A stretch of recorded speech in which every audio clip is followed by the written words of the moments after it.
Hello everyone, welcome back to my channel. आज जो हम टॉपिक डिस्कस करने वाले हैं वो है फूड सर्विलेंस।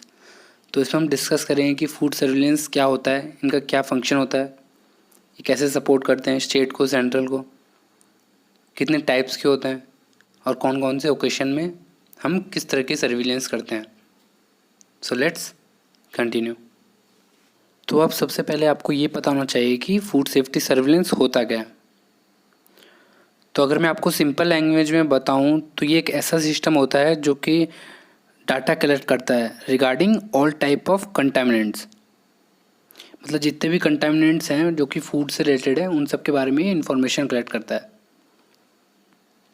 ये हमारे एकदम स्ट्रक्चर्ड और प्लान मैनर में होना चाहिए ताकि हमें ये पता चल सके कि फूड सेफ्टी में कहाँ कहाँ प्रॉब्लम आ रही है और ये टाइमली डिटेक्ट कर सके कि कौन सी तरह का ये हैज़ार्ड है, केमिकल, बायोलॉजिकल और फिज़िकल, और क्या क्या रिस्क एसोसिएटेड है इस पर्टिकुलर हैज़ार्ड के साथ साथ।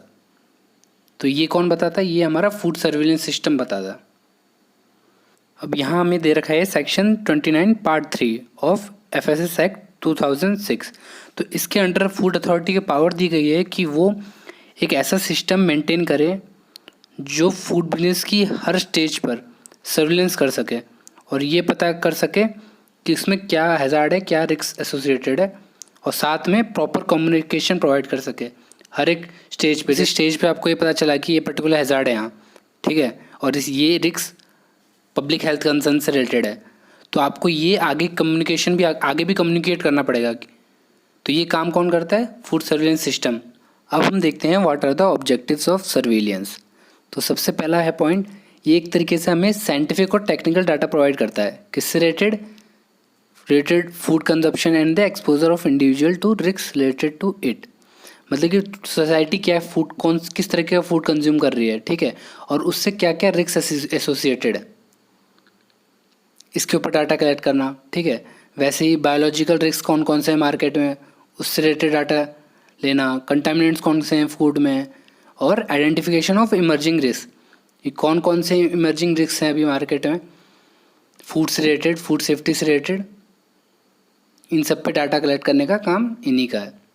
अब अगला है issue guidelines for the development of risk assessment methodologies.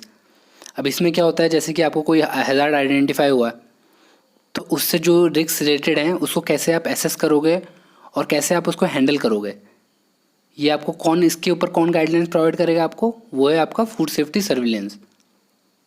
वैसे ही फूड सेफ्टी सर्विलेंस आपको यहाँ एक और काम करता है, ये आपको कम्युनिकेशन गैप को रिड्यूस करता है, आपको कम्युनिकेट करता है आगे।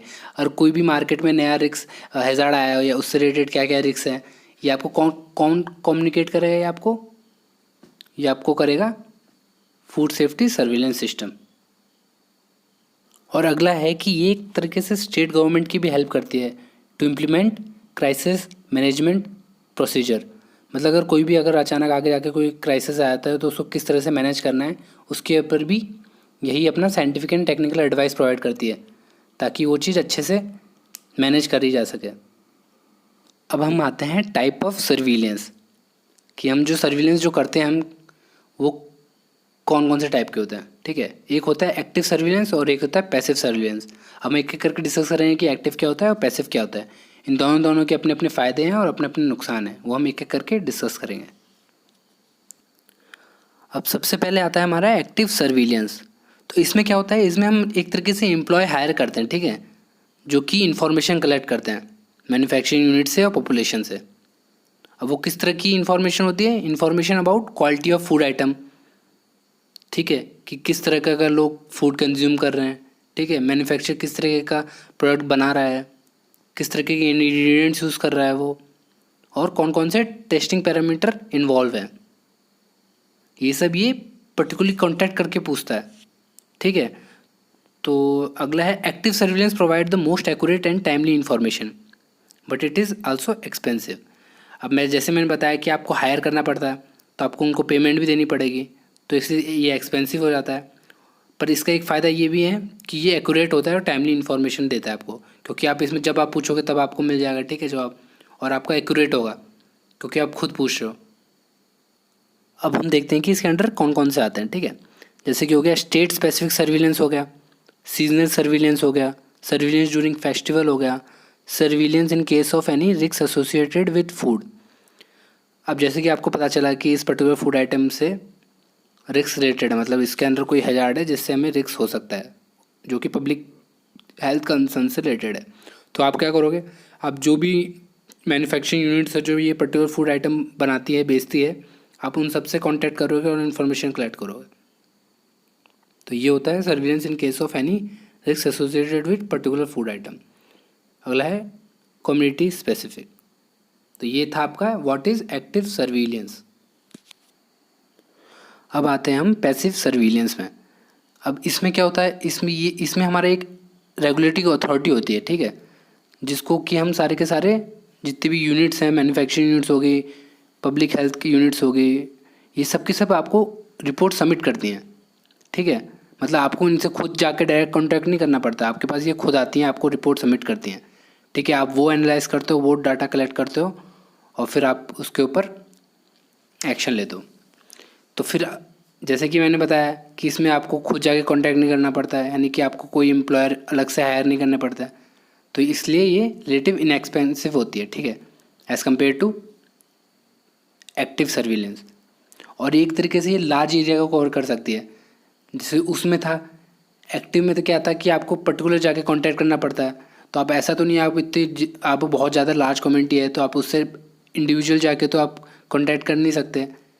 तो ये पैसिव जो सर्विलेंस है ये इसके लिए अच्छी है, जहाँ आपको बहुत ही लार्ज एरिया कवर करना पड़ता है, ठीक है, वहाँ ये आपको एक क्रिटिकल इन्फॉर्मेशन देगी कम्युनिटी हेल्थ के ऊपर।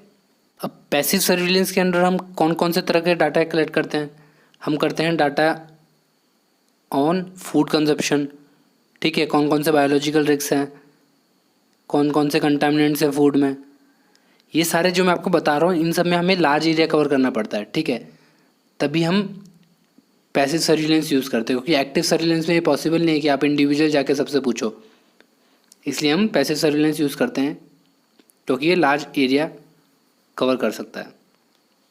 और लास्ट है how passive surveillance depends on people in different institution to provide data quality and टाइमलाइननेस।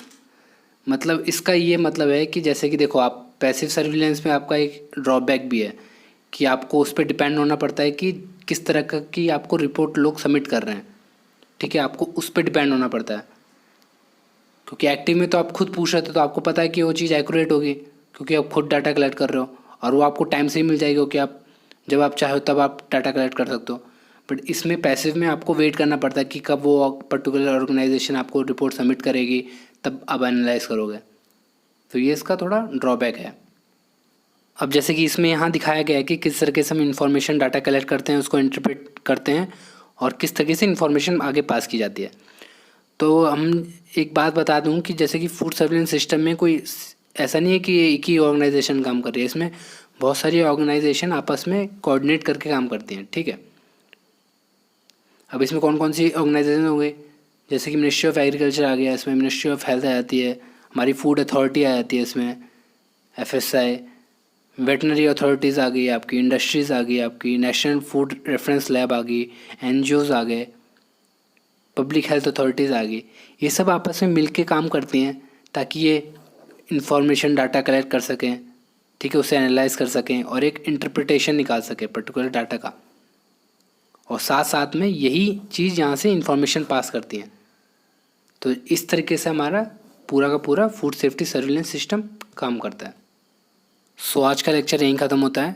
Next topic में लेके आऊँगा फूड रिकॉल, जिससे हम डिस्कस करेंगे कि फूड रिकॉल क्या होता है, ठीक है, फूड रिकॉल के क्या ऑब्जेक्टिव होते हैं, फूड रिकॉल किस तरीके से प्रोसीजर फॉलो किया जाता है, ये सब हम अगले लेक्चर में डिस्कस करेंगे।